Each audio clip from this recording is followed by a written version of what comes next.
Kirishingi nteto Minista wa Urimi Mithikari Linturi naruthite mucemani na atongoria makambuni ya majani ya KTDA kiri mambura ma kubinga mwanka umuthi mucii munene wa Nairobi akiari Linturi augite ta thirikari matitikiria utongoria na into cia KTDA ithukangwa ni utongoria umukuruku baria makugeria kubungira mobicini na mirango ya nyuma magitumagira binya aruga amona ni makubinyirwa ni mathie koti gucwantaira baria arombete factory cia majani gwikarandi na KTDA BITIKANIRIE kiri mauntu mwanya maria makaguna Murimi.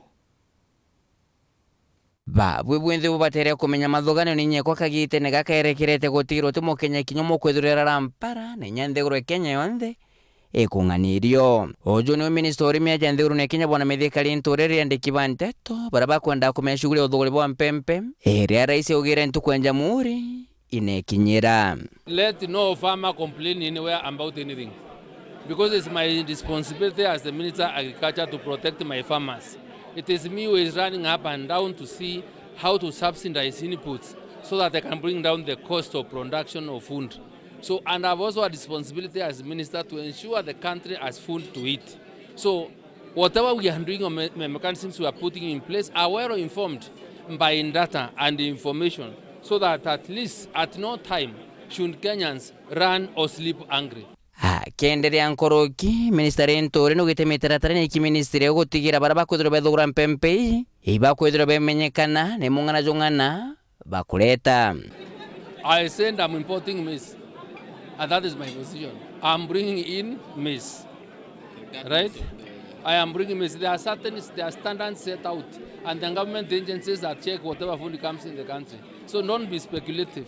Right? And it is the farmer, and not me bringing. I'm telling you as a trend, I'm bringing maize. I'll give you the free waiver. When we apply duty on the maize, we do not bring in the cost. That is why then government will give reprieve, so that now this one is extended to our people, for them to afford food at a lower cost.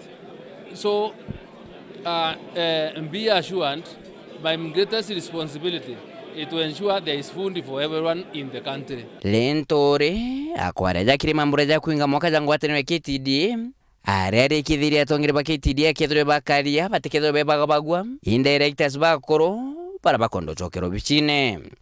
I'm aware of the recent attempts by the former directors to take over the management of KTDA holdings and small Unda tea factories. The government will not allow interference with the management of tea.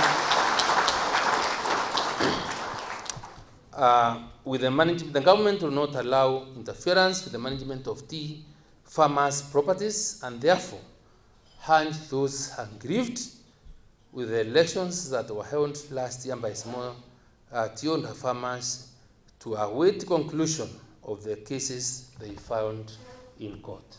Kingi Minister Linturi na chokira rikithiria ni majani batethiro benyariro kana gutunywa kairi bankisha ja nthigurune ukorokira shughuli ya kugarura ndora gutakire shiringi arabethiro beta ngorokie shiringi nyanya. Banks are converting on buying our dollars at 109. That is robbery with violence. Yes. I will intervene. Wakulima watakaa kule wauze majani chai wanunuliwe na dola wakati banki inaniuzia dola at 127. We cannot allow that to happen. Discuss, so now we can leverage on the many dollars we are bringing here, so that the banks do not continue fleecing us. A few months ago, the president directed me, when we were marrying the brother of the deputy president, that make sure pesa ile inafikia mkulima iongezeke na shilingi 6-7 kwa dola. That's one of the ways we need to seal loopholes. Na ntomwe muthia kiri directors ba KTDA wetakire limo majani kagite ne kakathigonko. Na kuna wengine pia wako na wasasi, wako na watoto wanaenda form 1 sababu mtihani wa class 8 na ingine ya form 4 itatangazwa hiyo Januari. Hapo tutakuwa na bundle ya watoto na fees. Tafadhali nataka kuwaomba muangalie vile pia ile pesa mnapeananga sijui ni advance mnaita mini bonus ama lugha gani sijaelewa hii vizuri sana. muone vile mnaweza ruhusia watu kwa kitu Januari hii ili watoto waweze kupata fees. Nke reporter Antoshoru TV kumaja kingina ngine kitwa Nairobi mbeta Boniface Mungera.